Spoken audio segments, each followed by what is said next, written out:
The study of ley lines sees the world as a clear map. The cities look like squares to us, while natural landscapes appear to be curves overlapping one another. Many bizarre places in the world, such as the location of the Tunguska explosion or the mysterious 30th parallel north, can't be drawn in squares and curves like cities in ordinary landscapes. We need to find a way to indicate them in a clear, precise way.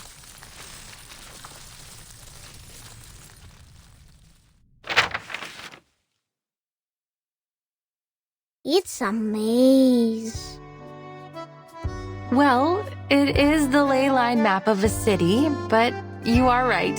It does look like a maze. To begin with, I should introduce the most crucial concept in the study of ley lines, that of ley energy. It is a special energy which we can easily detect throughout the town. See how it comes out from underneath the ground and goes into the local biosphere, circulating around like a system. If we think of the town's ley lines as a food web, then ley energy lies at its foundation. Like how big fish eat small fish, and small fish eat even smaller fish.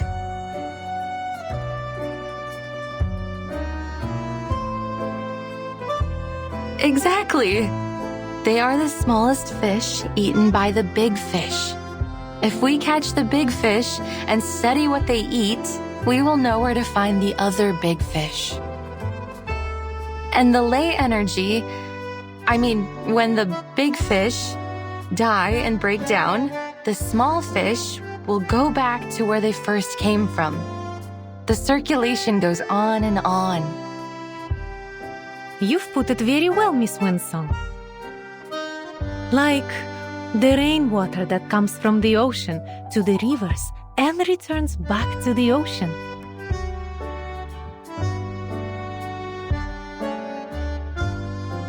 You're a quick learner. But it is not exactly like water. The concentration of ley energy is far more noticeable than that of a lake or a school of fish. Once we find its densest spot, we will be able to trace it back to its source. Then what are these bright spots? These are the energy-rich locations. In a way, they indicate the energy flow. So many. They look like stars in the sky. Yes, and finding these locations can be very costly in terms of time and manpower. Then what do we do after finding them? They can tell us many things. The ley hunters will follow their courses, analyze the components in them, and match those components to each resource. Some of the components don't match with any of the known resources, which means there might be a new resource waiting to be discovered. Of course, from the ley energy, we can also learn about the local critters.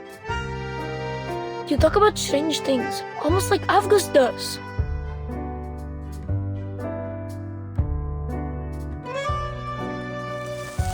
These are just lines. Like dancing earthworms. They wriggle, they twist. They're having fun. Jumping on the waves, then into the little boxes, and back into the little balls. Great, we have 2 of them now.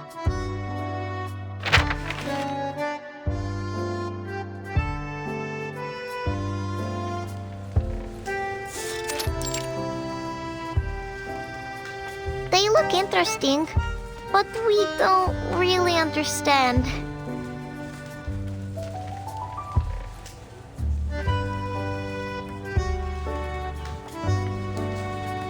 Cheer up, kids.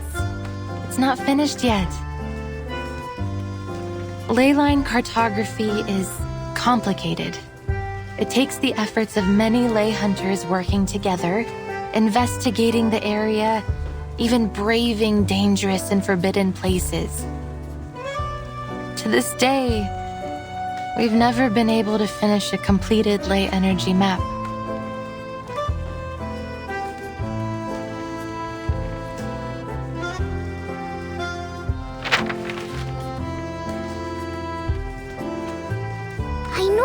I know it now. This is Rayashki. Huh? I see it too. And here is the swimming pool. That little square is our square. These little balls are our homes. Oh, I live here. The third ball on the left of yours.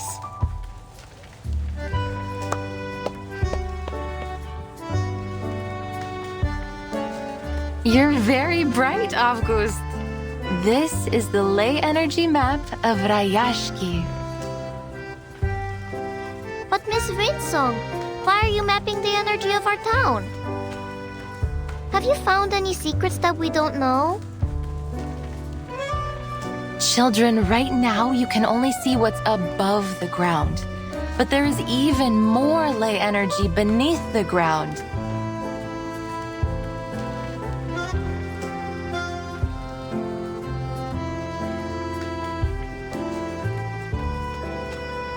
Will the sun always be in the sky?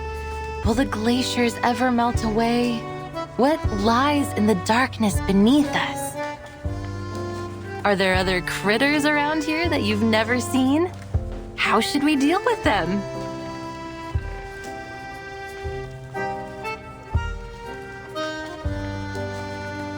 I heard once that there were many strange footprints next to the school windows. Uncle Patrick saw it. A monster with 6 legs, and each one has spikes. That must be a kikirn, a small-sized Canidae critter, mostly seen in cold areas.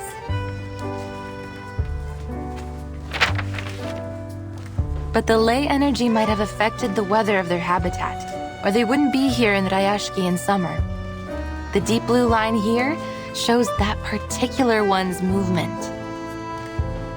Or maybe Uncle Patrick could have drunk too much. The ley energy accumulated in them suggests that they mostly feed on moss and worms under the snow and stay near town. We can infer that this is a docile herbivorous kind of critter that is merely curious about human behavior. I think feeding them will be much more useful than driving them away.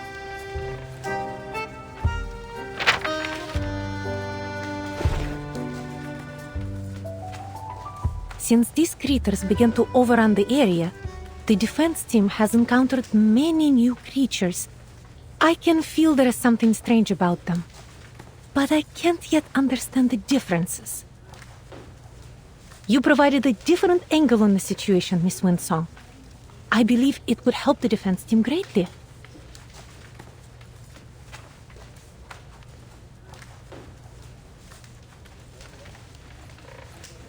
The fires in the furnaces are out.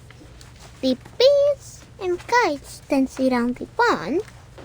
White mosses on the wall. Oh, storms will fall down from the sky.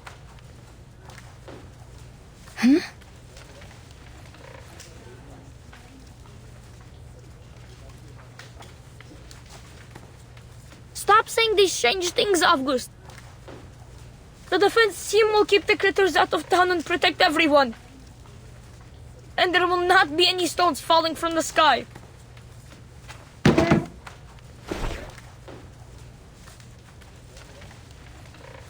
Is everything all right, Piotr? Yeah, you're lying. Rayashki is safe. It will be our home forever. I hate to tell you this, kid, but what Avgust just said could be right. I have the same feeling that the good weather here won't last too long.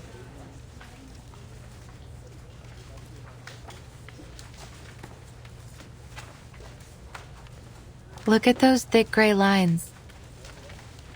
Those are the traces of cloud movements and moisture. Now they're mingled together.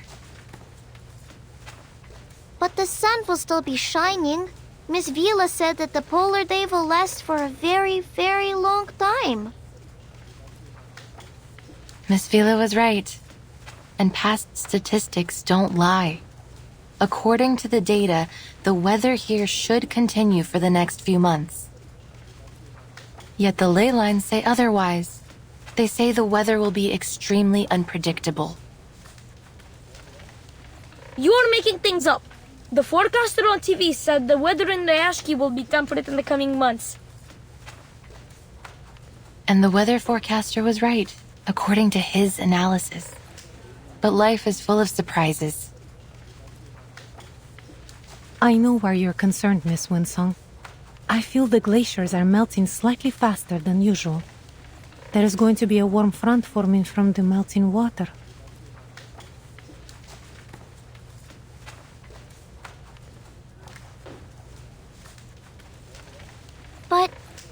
But will there really be stones falling from the sky?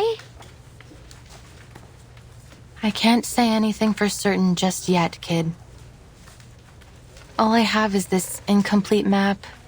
And as you can see, many sources of the marks and traces haven't been located, which means we can't come up with a precise calculation.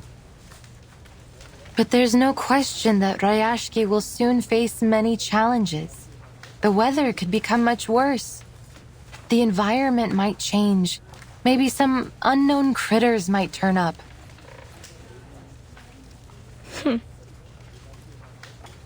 Liar! You're all liars! Rayashki is at home, so it can't be dangerous.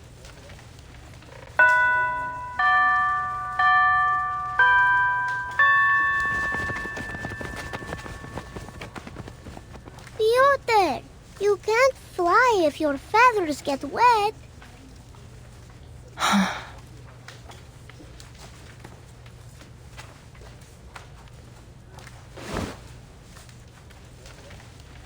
They will need some time to take in all this new knowledge. Don't you agree? I thought I could handle all their questions. I think I made things worse. Sorry. Have faith in them. They will come around.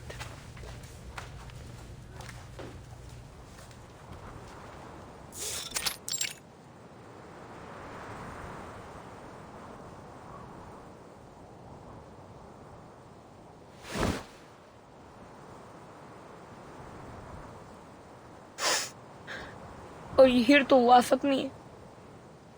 All these stories of monsters and falling stones, they aren't good at all. I overheard Mr. Evgeny talking. He said the town has so many problems, and soon what some people think will decide our future. If people believe in those terrible stories, maybe they will be scared and they won't come back to Rayashki. Our town will be forgotten. But I wasn't lying.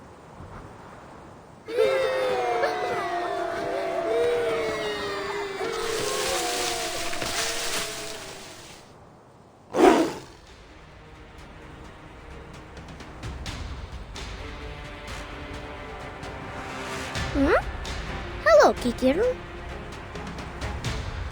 What are you doing? I will draw attention. You go find the defense team for help.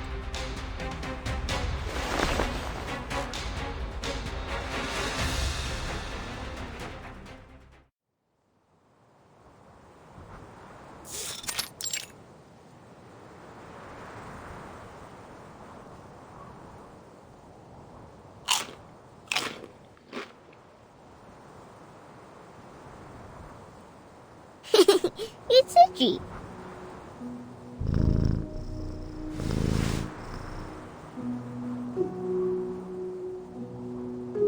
It feels warm, doesn't it? Miss Winsong said they can be our friends. That they will bring seeds to every corner of the town. Like a gardener?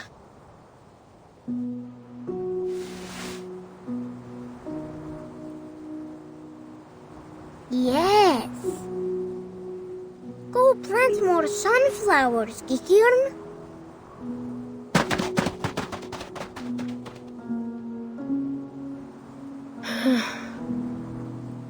So Miss Windsong was not a liar.